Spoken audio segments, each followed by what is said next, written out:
Imagine blinking open your eyes, expecting your bedroom ceiling or maybe the glow of your TV, and instead finding a cool marble surface beneath your fingers.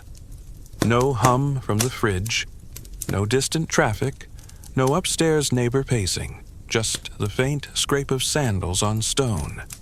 A bird you don't quite recognize chirps somewhere beyond a painted archway. For a moment, you're caught between sleep and waking, and your brain tries to pin this to a theme park, a film set, anything familiar. Then your hand squeezes around a rectangle, your phone. It lights up your palm. 87% battery. No signal. Just a quiet glow in a room painted with frescoes of laurel wreaths and mythic figures who look more judgmental than dreamlike. Don't panic. Not yet. Take a slow breath in. Feel the coolness of the air. Let it out gently. If you're listening in bed, maybe tug your blanket a little closer. Tuck in your feet. This is a gentle journey tonight. Welcome to Rome, 44 BCE, or more precisely, to one of the last calm mornings before the Ides of March. Hello, traveler, and hello to you, watching, wherever you are. Could you let me know, in the comments, what city you're listening from? Maybe even the time on your clock right now. I always love seeing how differently the world spins for all of us. Now, back to our accidental time tourist. You sit up slowly. Your modern clothes are neon bright against muted stone and woven linen.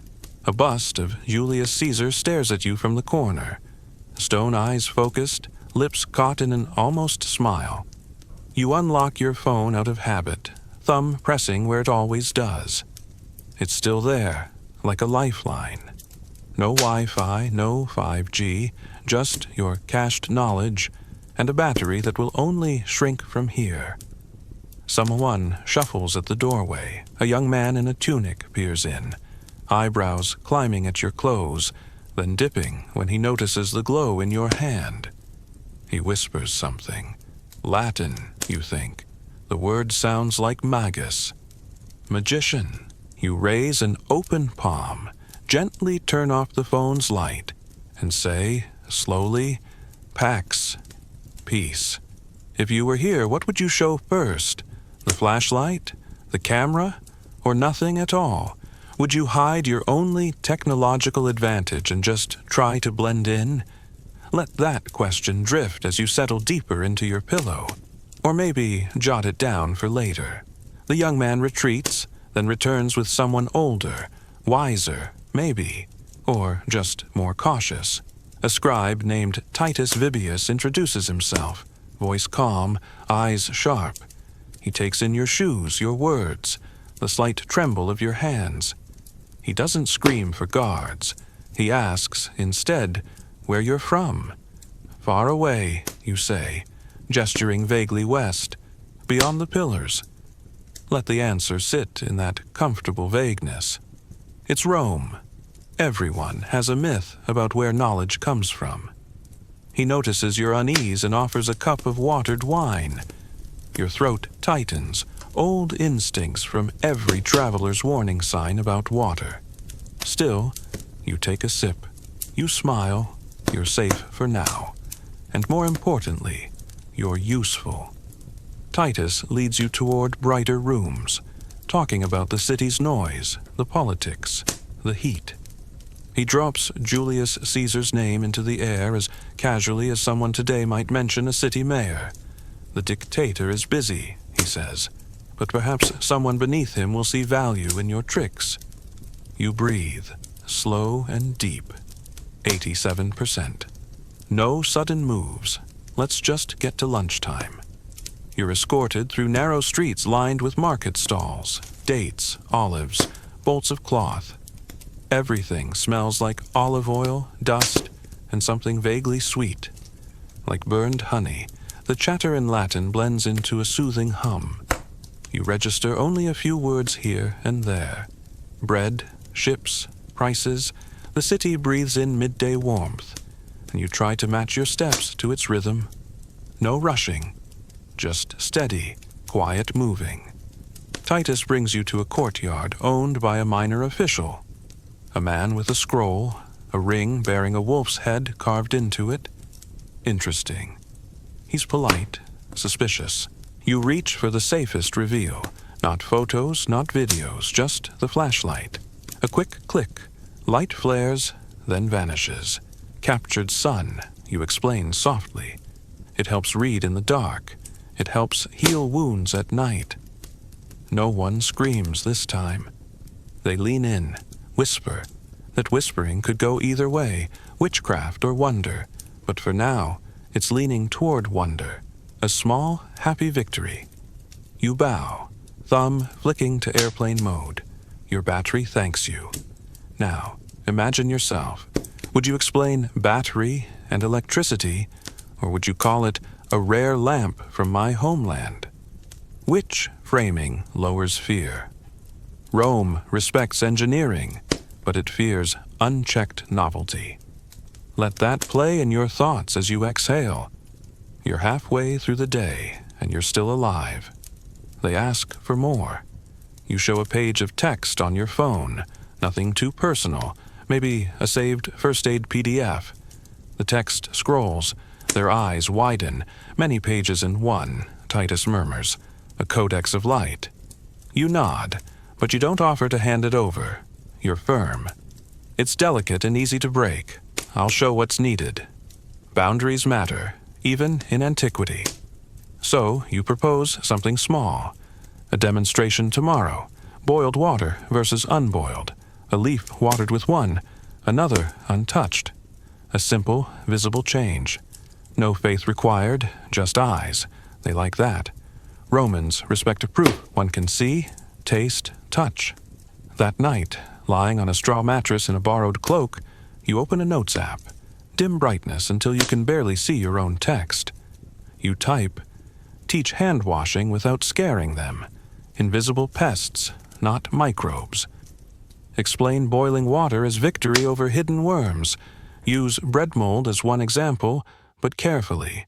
Respiratory mold? Dangerous. Penicillin? Maybe.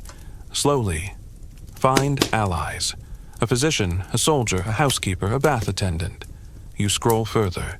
Caesar.ides. Should I warn him? How? Pause. Let that question drift across your own mind. If you knew a leader was days from danger, but telling him outright could get you labeled a mad omen, how would you do it? Perhaps by redirecting his schedule, not his fate. Perhaps by making tomorrow so busy he never reaches the wrong doorway at the wrong time.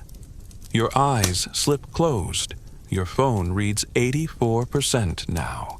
A small sigh escapes you, like a candle nearly blown out, but not yet. You tuck it close in case the night grows too dark. Somewhere in your own room, in your own century. Maybe the light on your nightstand throws gentle circles onto the ceiling. Maybe your eyelids feel heavy. That's okay. Drift if you need to. We'll still be walking Rome when you come back. Morning in Rome arrives with layered sounds. Street vendors, temple bells, the slap of sandals in puddles that last night's cleaning left behind. You slip outside with Lucius, a palace runner the size of a twig but quicker than worry. He brings a clay jug, a handful of herbs, and, unexpectedly, a small clump of mold his mother swears by for infected cuts. You grin quietly. It's not lab grade, but it's something. You're careful. No inhaling spores, no spreading it blindly, but inside that fuzzy clump could be a lifesaver. The demonstration is simple. 2 bowls of water. 1 boiled, 1 straight from the aqueduct. 2 laurel plants, each watered with 1 bowl. 2 slices of bread, 1 touched by unwashed hands, 1 after a thorough scrub with boiled water and grime-scrubbing herbs. You'll let time do the talking. Then, crowds. Not for you, not yet, but for Caesar. He can't resist turning anything civic into a bit of theater. It's not vanity, exactly. It's politics. He loves the stage if it serves the city and himself. But to get your projects through, you need allies in the right places. The baths. Rome loves its baths like we love Wi-Fi, ubiquitous and necessary. If you can persuade bathhouse managers to adopt even mildly cleaner practices, you'll reduce infections easily. So you go to the baths of Agrippa. You show them soap made from fat and ash. You demonstrate rinsing sponges in hot water between uses. It's not a leap to sell managers on clean as luxury. Inside, steam hisses gently. Soft voices echo. The stone seats are warm. You demonstrate wiping down benches, boiling cloths, even cleaning the scrapers used for oil on skin. A general, Aulus, raises an eyebrow. His men laugh at first, but they stop when you point out how fewer sick soldiers means fewer funerals. Soldiers are practical. If you're listening in bed, let the warmth of that room wash over you. The heat, the hiss, the muted conversation, all of it can relax your shoulders. Maybe stretch your neck slowly, once left, once right. One hiccup. A bath attendant snatches your phone, startled by curiosity. You react quickly, retrieving it before it slides into hot water. You keep the phone in a waxed cloth after that, pressing the edges tightly to keep moisture out. Ancient waterproofing techniques, as improvised as they are, become your best friend. Let me ask you, how would you hide your phone in ancient Rome? Wrapped in cloth and wax, tucked into a hollow in a column, or entrusted to a friend with strict instructions. By midday, word circulates, the stranger brings clean tricks. People copy your hand motions. Children mimic your counting aloud while scrubbing. It's silly, it's soft, and it works. Behavior changes easier when wrapped in play. The idea comes to you as dawn leaks orange and gold across Rome's rooftops. Organize something Caesar can't resist, a festival of purity. It's half health campaign, half civic show. Caesar loves a spectacle, and the city craves novelty. You propose it boldly, not as my idea, but as Rome's need. You tell Caesar, let the people see you care for their well-being, as you care for their victories. He likes that. He agrees. The plan. Boil water stations on street corners, herbs offered for free, a route where Caesar blesses fountains by being present. He's not a priest, but that's not the point. The point is that he's seen taking care of the city's veins and arteries, its water and its people. You also quietly suggest postponing any Senate meetings for a day or two. People need to see you outside, not behind walls, you say. He accepts. Tomorrow, he says, we walk. Good. The Ides are close. Keep him moving. During the festival, everything smells of thyme and rosemary. Children splash boiled water on each other and shriek with laughter. Old men who once sneered at new ideas now scrub their hands thoroughly, competing for who does it best. You place simple pictorial instructions at each station. Boil, cool, wash. No words required. Then something breaks the calm. A street scuffle. You hear it. Raised voices, a panicked yelp. You arrive to see Lucius, your quick-footed ally, bleeding from a shallow slash. Someone shouted that your rituals were heresy, a follower of old superstitions lashed out with a knife. You act on instinct, boiled water, clean cloth, a touch of that mold paste. You press gently, talk him through slow breaths, in, out, in, out. Scribonius arrives, a physician whose eyebrows haven't left skepticism since you met him, and watches your method. He doesn't stop you, he observes. Fascinating, he murmurs. You say nothing. Your focus is Lucius's pulse. Imagine now, in your own bed, a hand on your shoulder guiding your breath. In for 4, hold for 2, out for 6. Let tension drip away. Lucius's color improves. The The bleeding slows. He squeezes your hand weakly. "Thank you," he whispers, voice barely there. You pat his hair, shaky but relieved. The crowd murmurs. A shift happens. Your methods just saved someone in front of them. Not a grand speech, an action. That matters in Rome. In any era, really. One senator, the one with the wolf ring, watches from under his hood. You notice how he turns away, hissing orders to someone you can't quite see. Keep him in your peripheral vision. Not paranoia, just data collection. After the festival, news spreads faster than dust on a windy day. The stranger heals. It's a double-edged sword. Some will want you protected. Others will want you silenced. You find a note pressed into your palm by a hooded figure near the Tiber. It's written in shaky Latin, backwards, in case someone glances. They will kill you if you warn him. Meet at the docks, alone. You consider. Is it Calpurnia, a concerned friend, or a trap? You choose a middle path. You go, but with watchers, Lucius's cousin Caius shadowing you from the shadows. Romans love intrigue, so you learn to play quietly. At the docks, fog swirls above moonlit water. A figure appears. It is Calpurnia, Caesar's wife. Her voice is soft, yet edged with urgency. Don't mention blood. Don't mention a date. He will ignore omens he considers weak. Give him work to do. Let his own feet walk away from danger. You nod, absorbing it like a sponge. This is how you navigate. No direct warnings, just diversions. It's almost comical, saving a life by sending him to inspect drains. Back in your chamber, you quietly test seals from senatorial rings, comparing wax edges against a torn message found near the aqueduct. You trace lines, angles. One match stands out. But if you accuse him publicly, chaos erupts. So you plant a decoy, a whisper that you'll reveal something greater than light, to Caesar at a specific time. Whoever moves against you then reveals themselves. Let me ask you, would you expose the traitor at once, risking a spiral, or gather more proof, risking your safety? Let the question roll slowly through you, like waves against the shore. Steady, repetitive, soft. Lucius stabilizes. Scribonius writes a cautious report. Boiled water, clean cloth, certain herbs, improved outcomes observed. He doesn't mention your mold paste. Not yet.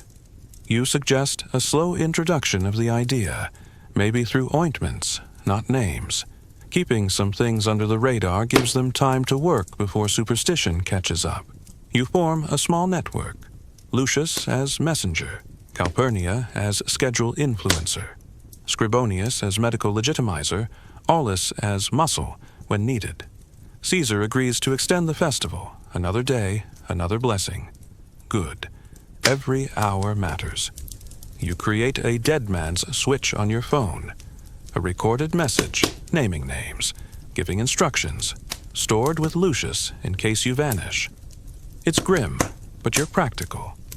Battery check, 72%. You dim your screen to a near whisper of light. You use wax tablets more than pixels now. Adapt, improvise, ration. That night, you outline your final plan. Keep Caesar outside the Curia on the Ides with an urgent aqueduct inspection. Leak false info about a meeting spot to flush out the Wolf Ring senator.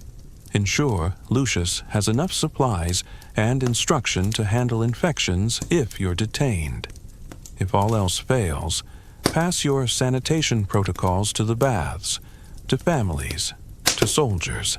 They'll carry it forward whether Caesar lives or not. Let that linger.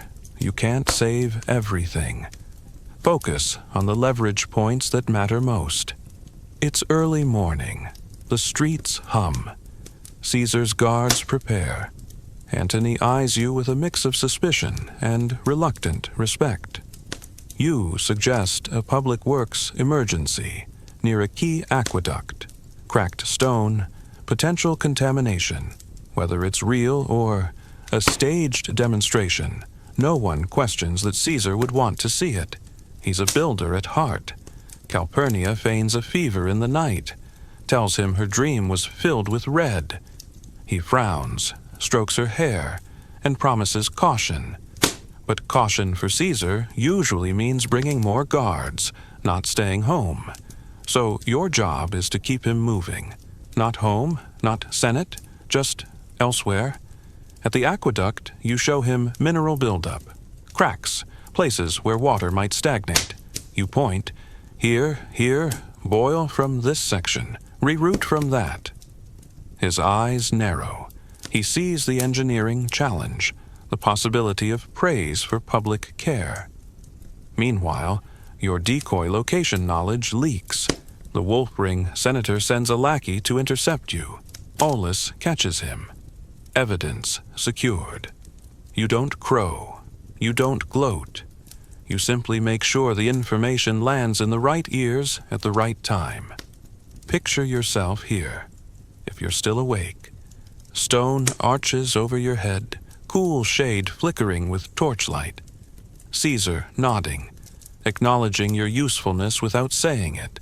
The city's thirst running in channels above you, your heartbeat slowing. In, out, in, out. There are two ways this can flow, and tonight we let them blur into a softly tinted watercolor. In one path, Caesar never steps into the Curia that day. He spends the morning inspecting the aqueduct, then is delayed by a public petition at a fountain. By afternoon, rumors reach him that conspirators were caught near the Senate entrance. He raises an eyebrow. Fascinating, he says. He lives a little longer. Perhaps long enough to engineer a cleaner Rome. Perhaps long enough to centralize too much power. History shifts, but in which direction? That's a story for another night. In another, despite your efforts, he brushes past safety. Maybe your distractions were enough to thin the crowd, to slow the blades. Maybe not. Rome grieves. The Republic convulses. But your hygiene protocols don't die with him. They spread through baths, barracks, back rooms. Mothers teach children to boil water just in case. Scribonius compiles your methods into a small text, De Aqua et Puritate, on water and cleanliness. Your phone, out of power, becomes a strange relic, but the knowledge isn't trapped inside it anymore. Either way, you lie on your straw mattress that night, phone dark, heart steady. You did what you could. You passed the torch, not the exact world you came from, but a seed of it, and seeds grow quietly, even under marble. As we come to the end of our journey, here's what I'd love to hear from you. If you could carry only one modern idea back to ancient Rome, what would it be? Hygiene, democracy, antibiotics, critical thinking. Would you save a powerful leader if it risked a more authoritarian future, or let events unfold, focusing on the long tail of culture and public health? And maybe the gentlest question: what helps you feel safe when everything changes? Hot tea, a blanket, a familiar song. Let those questions float as you exhale deeply. Feel the weight of your body sink into the mattress. Your eyelids heavy now. Your breath a steady pulse of ocean in the dark. If this story helped you drift or just made you think calmly, I'd be grateful if you'd subscribe, hit the little bell, a less dangerous one than they had in Rome, and maybe share this with someone who needs a soft what-if tonight. Sleep well, traveler. Rome will be here tomorrow, just a little cleaner, thanks to you. Good night.